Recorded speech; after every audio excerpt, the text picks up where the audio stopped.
All right, welcome back. The ag market last week was hoping for some news on tariffs and ag trade to come out of Trump's talk with Xi on Friday. I don't need to tell you that nothing came of it, really. But what did come out of that call was a potential deal with ByteDance, which is TikTok's parent, and the U.S. No ag deal, but we did one with TikTok. So ByteDance will create a duplicate algorithm and lease it to this new U.S. entity controlled by an investor consortium, including Oracle, Silver Lake, and Andreessen Horowitz, that is. Oracle will retain the algorithm and safeguard U.S. user data.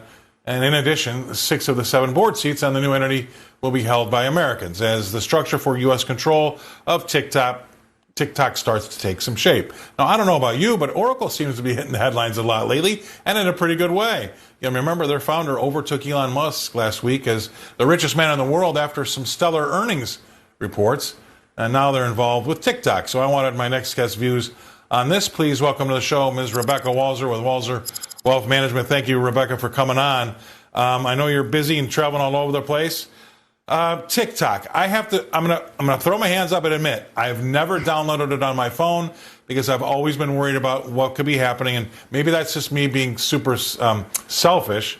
But I still don't have it. Well, I think that that's the whole issue, right? It's like this is ByteDance is obviously the Chinese economic model, which is not free market capitalism. It's communism with some capital investment. And so obviously 170 million Americans do walk around with this app on their phone or somewhere and are getting that data. They're getting all that metadata, all the IP address, all the tracking, all of your data. And I think that that's the really important thing. And to your point, Scott, Oracle, I mean, isn't this hilarious that they were just literally back in the news after earnings last week? People were back on the Oracle bandwagon, a company that's been, an enterprise-wise technological solution since I was a consultant at PricewaterhouseCoopers in the early 2000s. Right. So we're talking, this has been a company that has been around for a long time. And obviously, now they're making themselves very the entire, AI friendly for all of the major mags and everybody. So I think that's great that Oracle is going to be involved in this. But the real fact is that we have to have some kind of proof of concept. We have to understand that this data, first of all, the algorithm, they're trying to change it because they're saying that it's too addictive. Like they're literally saying the algorithm itself makes the application too addictive to people. So they want to change that. But also, what about the data feed on U.S. citizens' private data back to the Chinese Communist CCP? That is the issue. That is what needs to be verified. And I noticed in all of the reporting, Scott, that is not yet being discussed if there's going to be a flow through of data back to China. And I think that's an issue. That's why it's a national security threat. And that's why Trump really went after this last year in 2024 to get a bill passed. Obviously, it wasn't elected yet, but you know what I'm saying. Yeah, I do. And, look, we've got problems with China everywhere. It's obviously front and center when it comes to our ag because they're not buying any more soybeans. Our soybean farmers are having a very difficult year because of that. And it's really not because of anything else except for the fact that they don't want to be friends with us. They don't want to help us. They don't want to help the U.S. out. And it doesn't have to be beans. It could be this with TikTok. Now, they've been able to burrow their way in to our younger crowd. I guess 170 million. I'll use your number. But you know what? I was, and this is how smart I am. I was in China. I was in China when COVID was breaking out there. So I was there for 10 days in December of 2019. And I was in my hotel with this phone. Yes, I do have a cow phone, right? Just like this. And I did use it to go on Twitter and Facebook a couple of times, which you're not supposed to do. And ever since then, there's been some sort of Chinese thing that was embedded in I get weird Chinese things that pop up on my phone out of the blue still to this day from using my phone over in China. So I don't trust anything. And here we are. They've been able to get all of our people addicted to it. They say they're not. It's all about commerce.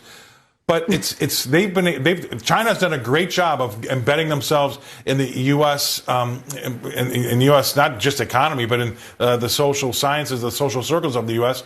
And it's going to be almost impossible to break them out of it.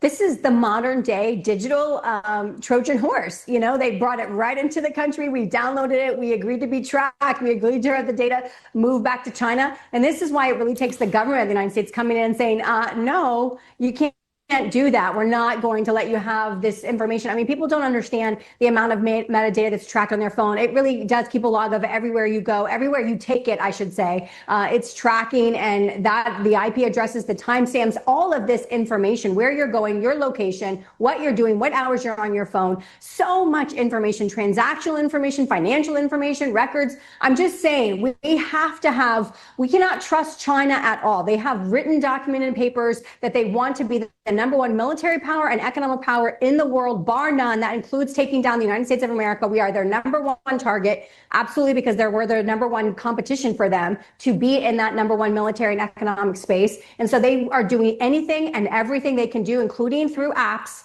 to get our information, to use it however they want. You know, someone was like, well, what are they going to do with Americans' information? Well, you know, let's not put out the fact that China could attack us militarily and wants to know where our citizens are and what they're doing. I mean, absolutely, this can be used for military operations. So we absolutely have to have no trust here. Everything must be verified. Absolutely everything. And that's why they're going to have 6 of the 7 board seats for this U.S. Licensed version of TikTok. It's going to be a U.S. different version, and the algorithm will be different. And hopefully the flow through of data will not be going back to China as it is currently, because that's the problem. That's ridiculous.